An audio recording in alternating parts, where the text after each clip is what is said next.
Hi, and welcome back to Real Track Talk. I'm Donovan D'Souza from The Long Ways Better.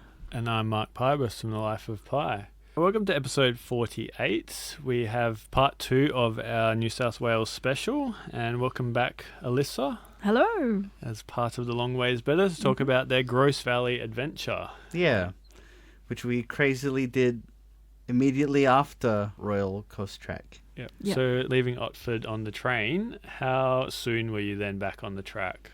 The next day. Yeah, next day. So that day of Otford, we trained to Central. Then from Central, trained up into the Blue Mountains. And conveniently, the hotel we had booked had its own train station. So Medlow Bath, which was at the Hydro Majestic. Yeah, beautiful hotel. If you're into Wes Anderson, it looks like a Wes Anderson hotel. It's like the... Grand Budapest Hotel. That's the one, yeah. It's like the Grand Budapest Hotel. It's like an old Art Deco building. And some famed parts, for yeah. having hosted like, the first Prime Minister and Conan Doyle. And it's this beautiful Art Deco 1920s, right on the edge, overlooking the beautiful cliffs of the Blue Mountains. And it's just a stunning hotel. Yeah. We were very, very happy to be staying there. Yes. And we got a nice winter midweek rate as well, which I very much appreciated. Excellent. So we've moved from the coast, obviously, as you said, into the Blue Mountains, which is like hiking Nirvana in New South Wales. Yes. They're very lucky with what they have over there. Yeah. So this is another 2-day hike and involves starting kind of upwards in the Blue Mountains, and then you descend down into the valley and then come back up the next day. Yep. And another hike that's easy to access from public transport. Yeah. So you mentioned staying at the beautiful hotel that had its own train station. Mm-hmm. How far away from there were you to the trailhead or trackhead? So this walk is a little awkward in so far as that, yes, it is accessible by public transport, but if you get off at Mount Victoria Station, which is actually only 2 stops down, I think, the problem is you have 6 Ks of walking along roads. Which in the John Chapman book is part of his hike suggestion. Yeah, so we were using the John Chapman Bushwalking in Australia book, and he suggests, obviously he's gone with this is convenient for tourists, start finish by public transport, but you have to walk 6 Ks of road. And I think we were maybe a little bit tired at that point, or at least I may be speaking for myself. And you had the brilliant idea of getting an Uber or a taxi, so to speak, to take us to the start of the trailhead from our hotel. Yeah, because, the long way is better.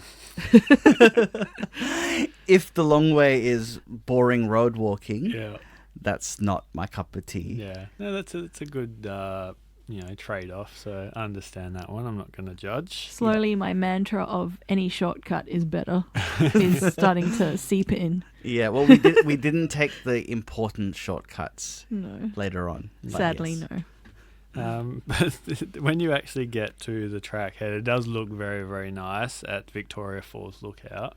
Yeah, that's basically, like the first 50 meters, you're at a lookout and you get to look at the valley, and it's cool. Yeah, so classic Blue Mountain scenery. And then, so this is looking out over where you're going to be hiking the next couple of days, is that right? Yeah, basically. So you get a sense of how far down you're going as well, because, you're going down into the valley, and where the bottom is where you're walking, because you're basically following the Grose River for all of this day, basically. So it's quite a steep descent to begin, kind of straight down, little rocky steps, then switchbacks. Yeah, all the way down until you kind of we got to a waterfall. Yeah, so you get at the bottom. You get to this point where if you turn right, there's a short side trip to some cascades, or what they call a cascade. Proper cascade. But we would call a waterfall. Yeah. That was already nice, and then you get to Victoria Falls itself, which is amazing. So what's the quality of the trail like heading down? Is it technical? Is it tricky, or is it fairly even pass just in switchback format? I'd say it's even but very narrow and very eroded in bits. So like it's a bit dangerous in the sense that there's nothing to stop you from falling off the cliff to your death. But it's not like it's a scramble or anything. And the view from the falls actually looks very similar to a lot that you'd post about in Queensland. From the top of the falls. Yeah, from the top of the falls where you're kind of looking flat, kind of edge where the water drops off, and then forest and valley. Yeah, onwards. it has a very similar feel to, as you say, to like southeast Queensland. And then you get to the bottom, and it is very not weird for a waterfall, but unique in that the ledge kind of hollows out a little bit underneath. Yeah, it's like there's a lip that kind of sticks out, and then the water falls over the edge. Yeah, sorry, I'm looking at everyone with a quizzical face. I do remember now. Yeah, like that. Yep. Yep. Like a veil. I think a lot of veils are often referenced with waterfalls because of the sheen. Yeah, and there literally right. is in the Blue Mountains a bridal veil falls. Yeah. But yeah, it's really nice, and at the bottom there, it's got again very Queenslandy, rainforesty feel at the bottom of the Felt falls. like you'd go for a swim if you wanted, Yeah, but it was too early for us. and too cold. Yep. Yeah. It is winter in the Blue Mountains where it does snow. Yep. Yeah. You mentioned you're following the John Chapman book. So is it a marked trail that is easy to follow, or do you need to have some kind of nous to know where it goes at times? It's not marked in the sense of trail markers. You can see a clear pad where people have walked, and you can kind of get a sense of where people have moved, and then that along with a map. So essentially, yes, you need a bit of bushwalking experience. You need to have an idea of how to locate yourself in relation to a map, and potentially have a compass so that if you got lost, you can pinpoint your place. But definitely not one who doesn't like following a trail marker. Yeah. Yeah, if you're like someone who expects a trail marker every 50 meters, Yeah. you'll be sorely disappointed by this walk. However, for the most part, I mean, there is probably about 3 parts of the walk where we went, oh, where's the trail? But you have something to follow, and it is basically you keep the river to your left the whole time, and you're sweet. So as long as you do that, you're fine. And at the bottom of the falls is kind of an area where you did have a little bit of trouble trying to locate the track, but eventually found a crossing over some cascades. Yeah, we saw a marker actually on the other side, but it's just not obvious. Yeah. Especially because obviously other people have... It's like, when you walk the wrong track gets worn twice. Yeah. And so there's a lot of that. We had a few moments like that. I went, clearly someone else did this too. Yep. Nothing up here. But once you found your way, it was very, very nice, and you kind of at the bottom, almost at the bottom of the valley there, and in the nice eucalypt forest that will be home for the rest of the day. Yep. Yeah. It's a little overgrown. I remember this first part of the section walking closer into the next campground to Burra Coraine. Yeah. I think there'd been a fire at some point near this area. And obviously then the regrowth had come back, and it comes back in a way that kind of hides over the path, but Yeah. not too bad. I remember a little bit of kind of pushing through the vines and the trees.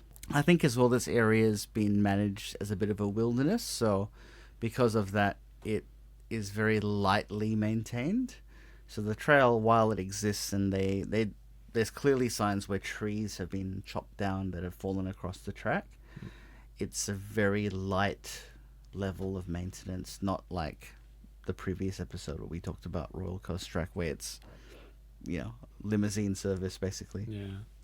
And you mentioned the campsite at Burra Coraine. Is this one of many kind of like ad hoc little campsites? You mentioned they're not maintained. So Burra Coraine's, I think, an official campsite, but very Spartan. There's no facilities other than tent sites. And there actually is a sign that says don't camp underneath the trees, and it's all surrounded by trees, so I don't know what you're supposed to do. Yeah. But there's a lot of ad hoc ones through the valley where people have set up, and something that I guess annoys me a little bit here is that there's a lot of fire pits that have been created, and eucalypts aren't the most safe trees to just be having fires. Yeah. And yes, probably most of the time it's going to be okay. But what happens on a hot day? What happens when it gets out of control and burns through the valley? So that's something that, there's a reason why they say fuel stove only, and people really should get on board with that, I think. But from here, you kind of follow the river. As you said, you keep it on your left. It does look actually quite nice here as it gets a lot closer to the river and you have to kind of pick your way through. Yeah, I mean, there's that bit where the trail basically disappears and we had to kind of walk through the water. Yeah, that was like straight after the Burracoraine. Yeah. Where obviously there's been a big erosion point, and you have to kind of walk through the water to get back onto the path. Yeah. I did hear that you can cross to the other side of the creek, but we just didn't see that route of how to do that. But it was fine.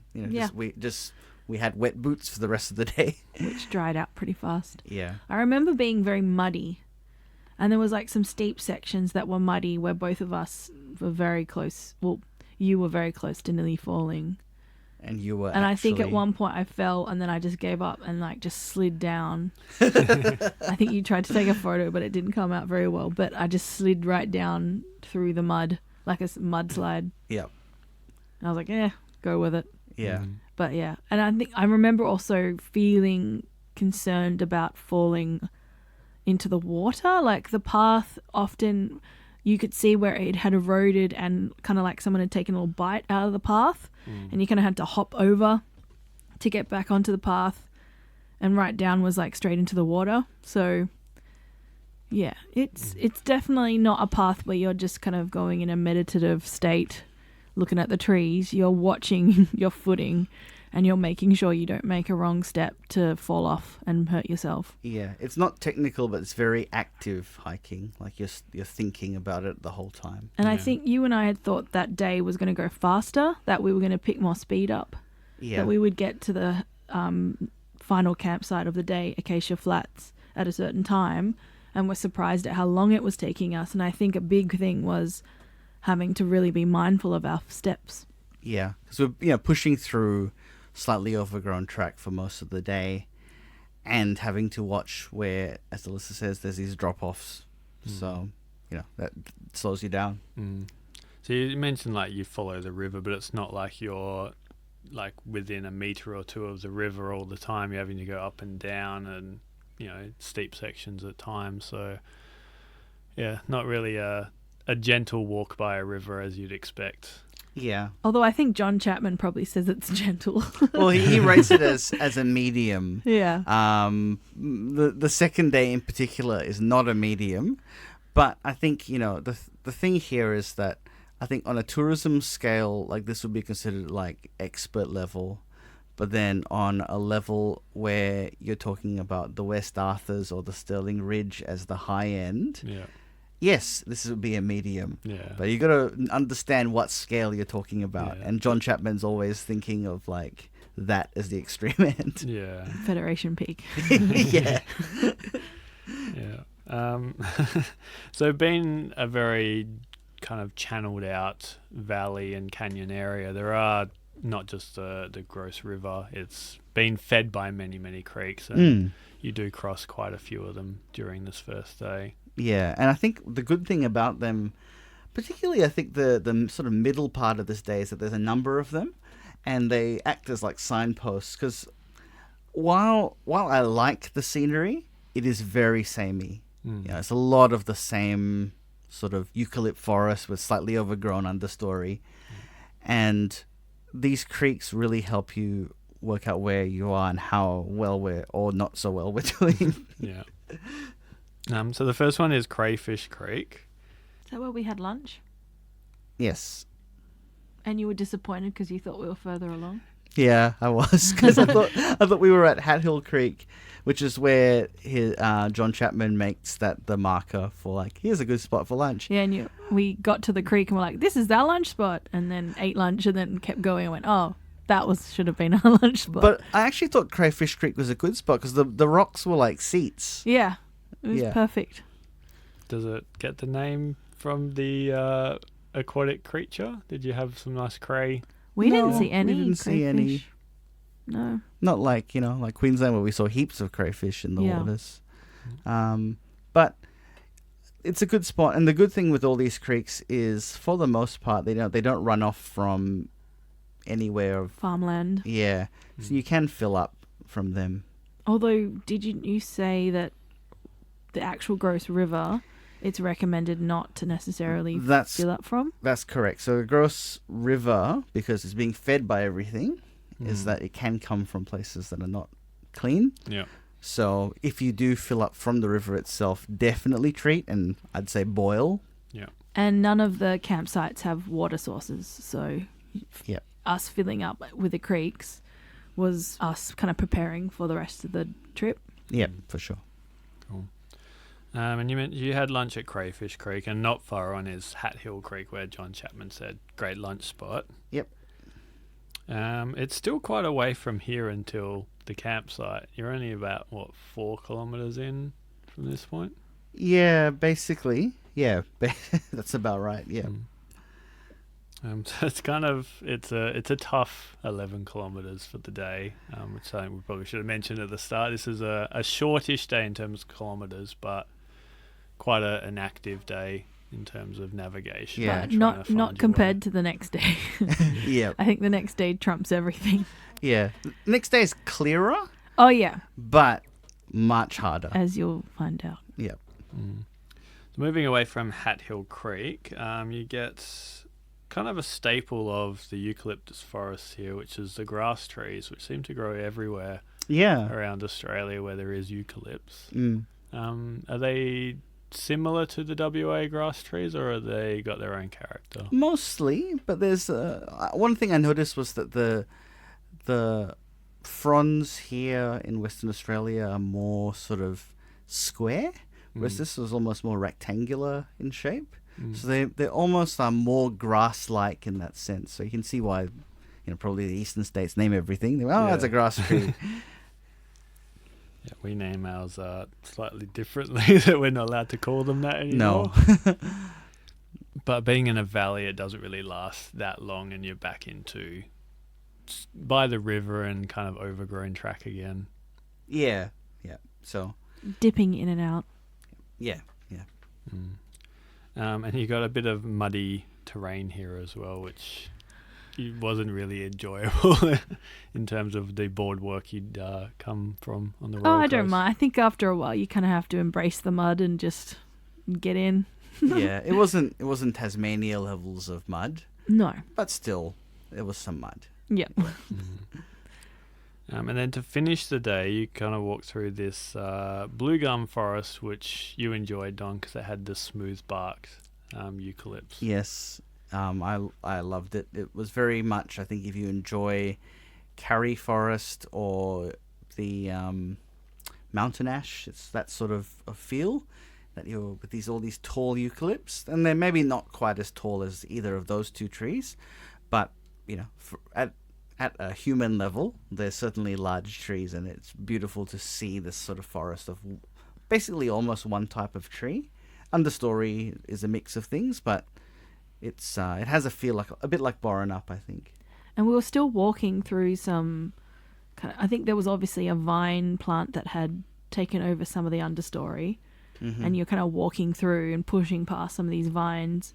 And one of my sticks, one of my sticks was broken, so I had strapped it to the back of my pack, but it kept getting caught in the vines, and I'd have to kind of like untangle myself. And at some point, it took the stick and kind of consumed it, and it became part of the forest. And it was also trying to take your DNA. Yeah, it kept like getting stuck in my hair. And I was making jokes that slowly the plants are taking parts of DNA off humans to create their own master race. So it could be like little viney Alyssas Yep. running around there at Not the moment. surprised. Yeah. Watch out. They pulled out lots of my hair, and pretty sure I've got some nicks on my hand, so plenty of DNA taken. It's the strange thoughts you get when you've been walking for a long time. Yeah. And we also, in this section, we filled up our water which was a bit awkward because the creek that John Chapman suggested was just a trickle. We were like, what? Really? This can't be the creek. And it was the creek, but there was enough water and it was clean. So, I mean, we treated it, but we were able to fill up we have like one of those Cedar Summit goon bag style things. I'm not sure they call it that, but sure. Hiking goon bag. But basically we were able to, the good thing was I didn't have to walk with, 6 liters of water for the whole day, just for like 2Ks. Yeah. That wasn't far. Once we kind of hit through the blue gums, wasn't too far until we started getting markers that gave us indication we were close to the campsite, which I think by then we were quite happy to be getting close to a point of rest. And also because I think we were a little bit lazy in our morning because, we just hiked another hike the day before. So we took our time leaving the hotel, and with the shorter daylight hours, we kind of got there and it was coming to sunset because, of course, in a valley, even less light. Yeah. Yeah, so we were starting to get worried that we'd have no light to set up and have our food and all of that camp stuff. But we did. Yeah. So, just in time. So the campsite is Acacia Flats. How does this rate compared to the campsite on the Royal Coast Track? Better. So much better. And free. Ooh, that nice, makes a lot beautiful better. Toilets, easy to get to. You don't step in a creek. There's no deers keeping you up at night. It was nice, huge, expansive campground. Like, they could hold so many people. Yeah. And lots of privacy. I think you could choose a spot where you could easily be away from lots of other campers if you wanted to kind of have some space to yourself. And the ground wasn't soggy as No. well. So. And like you said, clearly people had lit fires. There was lots and lots of kind of charred circles of people that have lit wood fire. And how many people were staying there with you that night? It was just us to begin with, and then I think it's close to, the sun had just started, pretty much gone down. We saw this little headlight bobbing up and down in the distance. I think a young gentleman walked past us and set up camp somewhere across the other side. Fairly antisocial. We said hello and it was just a bit of like a and then he kept going and we're like, okay. Yep. Cool. Yeah, good first day. Nice and manageable, even though the short Ks kind of were a bit deceiving. Yeah. We were very lucky. We were saying if we had have done that 6Ks to begin with from the train station to the start of the track, we could have very well ended up walking in darkness in the last couple of Ks because of us not kind of maybe being prepared for the kind of terrain it was, slowing us down. Yeah. And maybe for me as well, I think I might have had a bit of fatigue from having just done the 2 days on the coast track. Also, we just started late as well. Yeah. So we with the limited daylight hours, and I think I was thinking sunset 5 o'clock. Based on being on top of the cliffs, not in the valley. So that really affected us. Yeah. So grateful that we took that taxi in the end. Yes, very much. Because it meant we could actually get there with normal daylight. Okay, so moving on to day 2. This is slightly longer. And obviously you've descended down into the valley. This requires now getting back up to the top. And judging by Alyssa's face at the moment, I'm going to assume, and having read this, it's not a very pleasant experience. It's both awesome and the worst at the same time. I'll put it this way, like it's the day of all the days that we spent in New South Wales. This is the day I remember the most, both because it was absolutely spectacular and also it was the most painful. Yeah, it was like almost comically difficult. There's one point where there's a 2-kilometer stretch that has a 500-meter ascent. I say it's actually less than 2Ks, but yeah, within those 2Ks there's 500 meters. Some of it is fairly gentle, and then there's bits where it's just straight up. I cried twice on this day. We laugh now, but Yeah. wasn't much laughing at the time, was there? No. Yeah. Okay. So we'll get to that bit a little bit later. The start of the day, being still in the valley, was quite pleasant still, just lots of following the river and after packing up your camp. Yep. Yeah. Pretty much. And it was Just nice. A bit of the and- similar of the first day. And there was a nice mist through the valley, which gave it a bit of drama. Mm-hmm. Mm. I think it was pretty much, like I said, same as the first day until you get to the Junction Rock. Yeah, That's sort of where the fun really kicked into another gear. Yeah, I think both the track quality improves from Junction Rock, which initially from the junction point just before it, it's a little bit hard to find.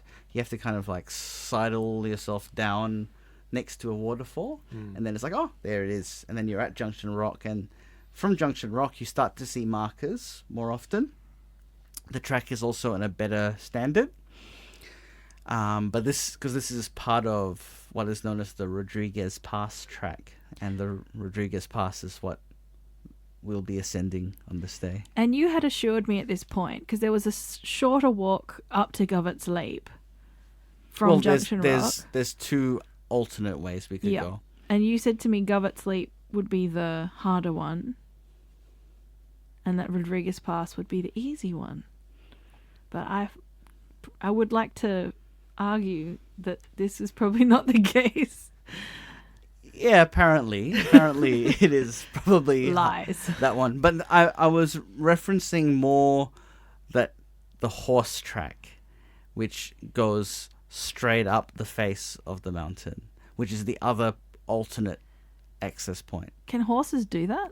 No, I don't think Okay. so. I don't know. I don't know why they call it the horse track.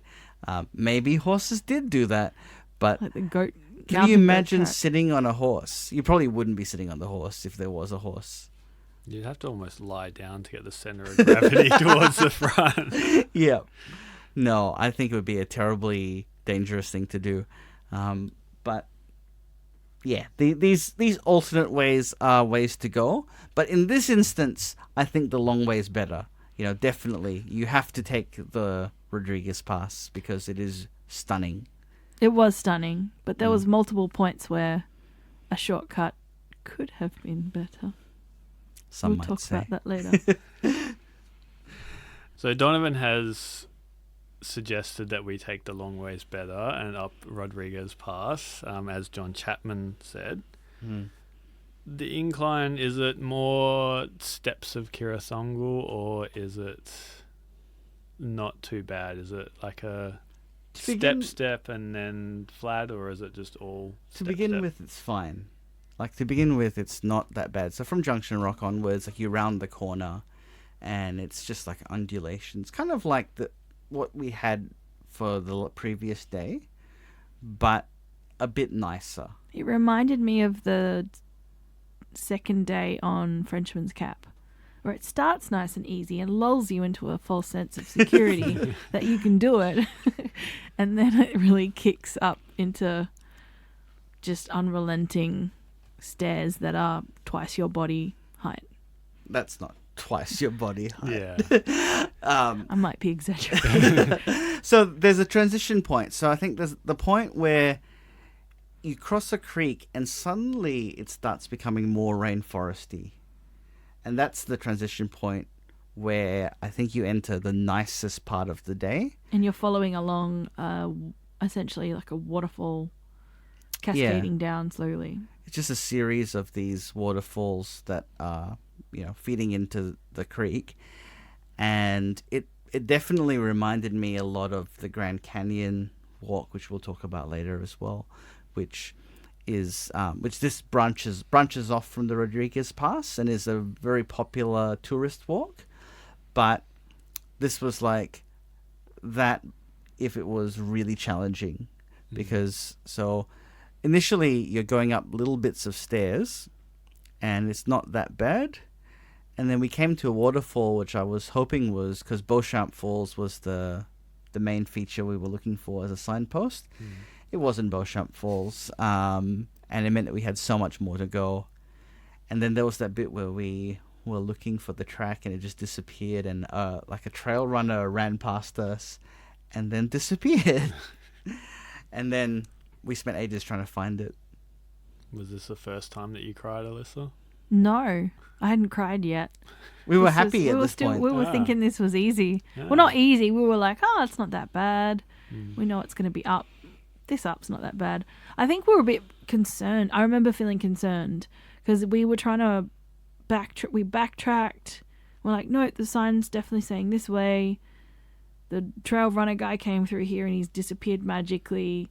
And then we started climbing up the waterfall and going, surely not. He didn't go this way. This does not feel safe. Yeah. And then we'd seen some kind of weird metal rung kind of giant nails along the top of the waterfall, not realizing that they were there for grip so you could walk across the top to the other side where there was a marker. So Yeah. eventually we worked that out and kind of back on our way. But I remember from that point onwards, the game Yeah. changed. Yeah, I turned around to listen and said, before this day is through, you will know suffering. And that is where, yeah, it became stair upon stair upon stair, just up. Yeah. And when Alyssa said twice your body height, I think she means like, you know, the steps are twice what is comfortable. So you're probably stepping at steps that are, some of them were like probably higher than your knees. So you're like, you know, you're clambering up. Yeah. Mainly because there probably was a step in the middle that's been washed away. Yeah. So it doesn't feel, you can't gain like a sense of momentum. You're kind of really working those muscles to push yourself up. Yeah. Yeah. And I think it kind of still follows the waterfall. You're kind of still following on the other side. Yeah, the scenery is still like And it magnificent. was stunning. So lots of great chances to stop and have a breath and just take in the beautiful scenery. Kind of mossy and waterfall and nice trees. So after a little bit of a respite, you hit an area which doesn't look like the right way to go, but you follow into kind of a little cave.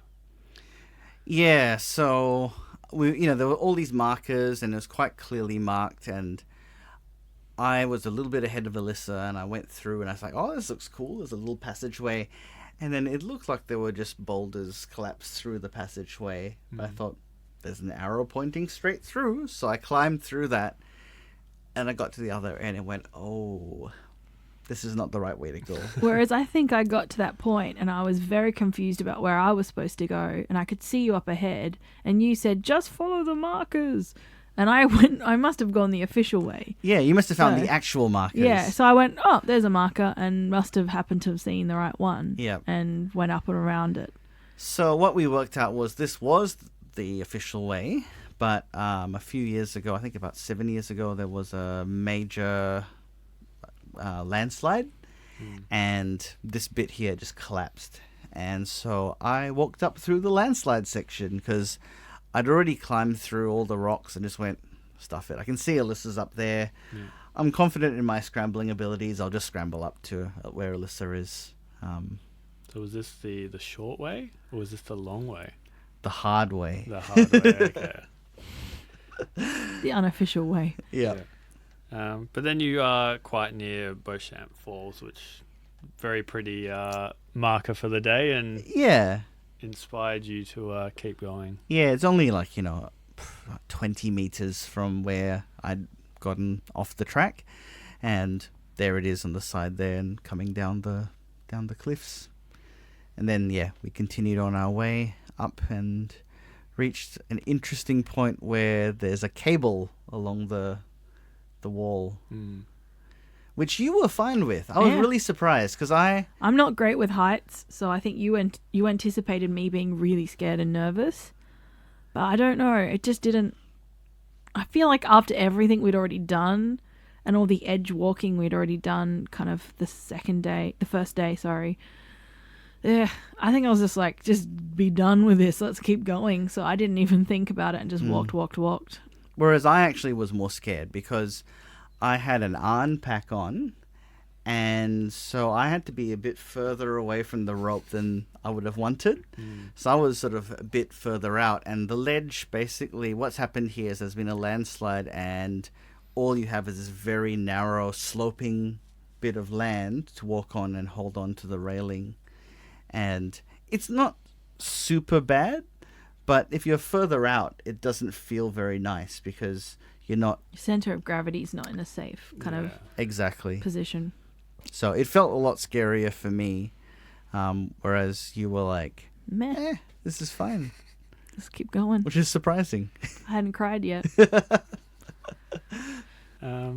So after the eroded part, you get closer to the Grand Canyon section where This it is gets where a all lot nicer. the moss starts looking like Muppets. Yeah, so more classic Blue Mountains kind of scenery that you'd expect. Sort of the canyon style of scenery that is common to the Blue Mountains. And We saw a lyrebird, didn't we? yeah, we did. That was earlier on. Was it? Yeah, that was earlier on. But this is sort of that classic Blue Mountains that you see in the valleys that not a lot of people see. Because I think a lot of people, they go to the Blue Mountains and they get their snap of the Three Sisters and that's their engagement. But really the rainforest bits, I think, in the canyons are the nicest parts. And this bit here, you join on to the Grand Canyon. And it's basically a branch off that joins on. And you get very much the same kind of scenery. And it's not very long from there until you actually are on the Grand Canyon walk itself. Yeah, it's very, very Tasmanian looking, and the ferns and the mosses and the overgrown trees. It looks very, very nice. Almost like otherworldly, like ancient otherworldly kind of Fern Gully fantasy. comes to mind. Yeah. It's so the Grand Canyon, which I guess we can talk about here, is a 6K walk of its own. And so where the Rodriguez Pass joins on, you can go left instead and go on the Grand Canyon. And this walk is the standard. As soon as you join onto it, you realize you're on a tourist track. And they've spent, for a 6K walk, they spent like $4.5 million recently upgrading it. Partly the difficulty is that because it is in a canyon, the track work is very difficult.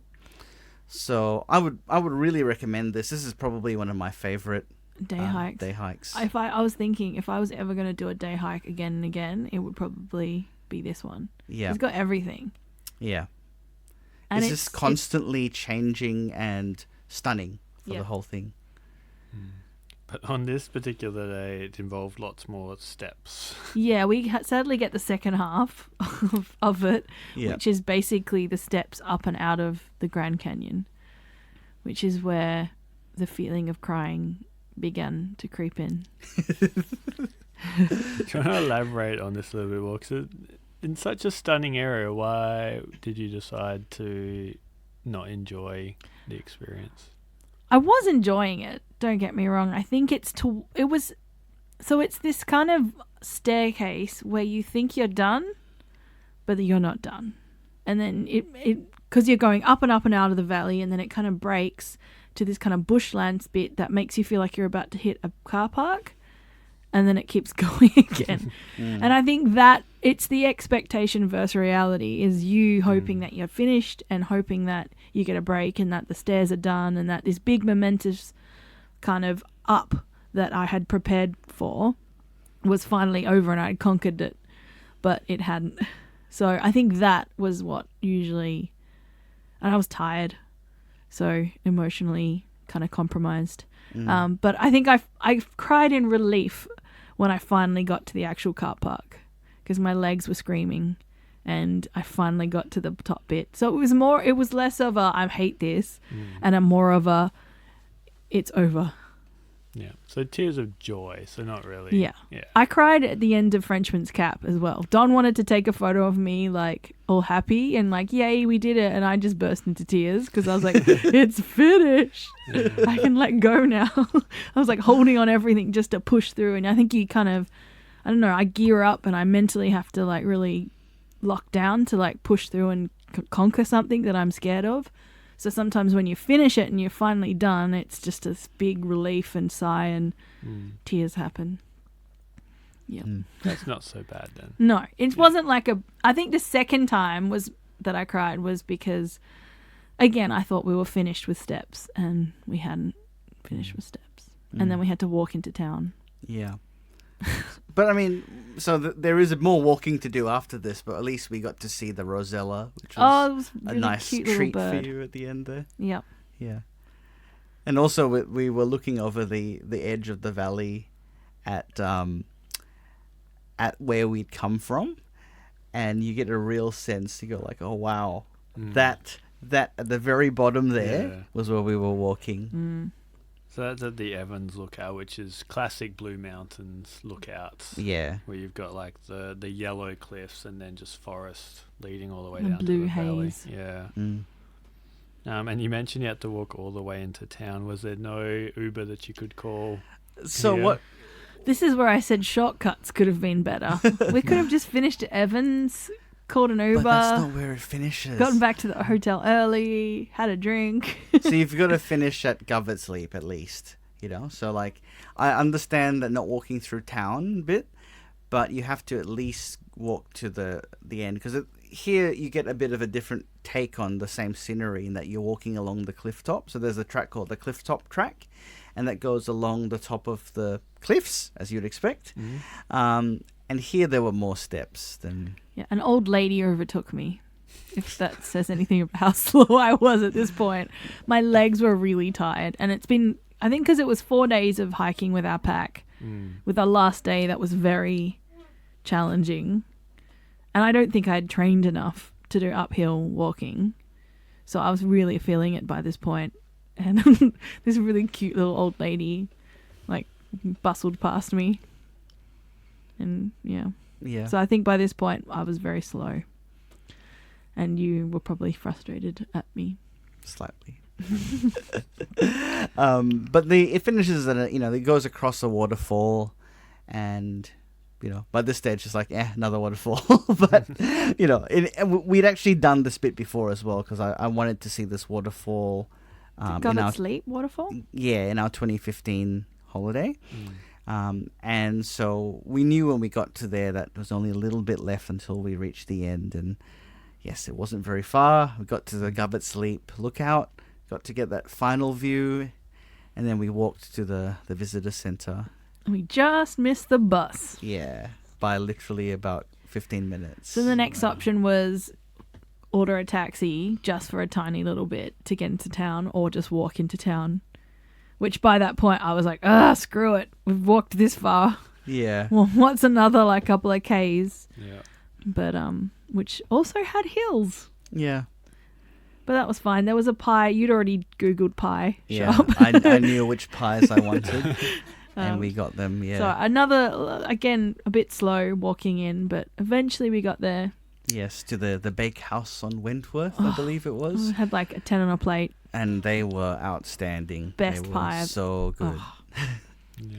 And I think we were, just happy to be sitting down and be done. Yep. Went to a liquor store, got some wine. Yep. And I was so happy to go back to the Hydro Majestic. Yep. And take off my shoes, which were... Because we'd walked through puddles earlier in the day. Like, my feet were just wrecked by the end of it. Understandable. So, really nice 2-day walk. Yeah. Capping off, this wasn't your last hike for the holiday, but it was your last overnight hike. Yeah.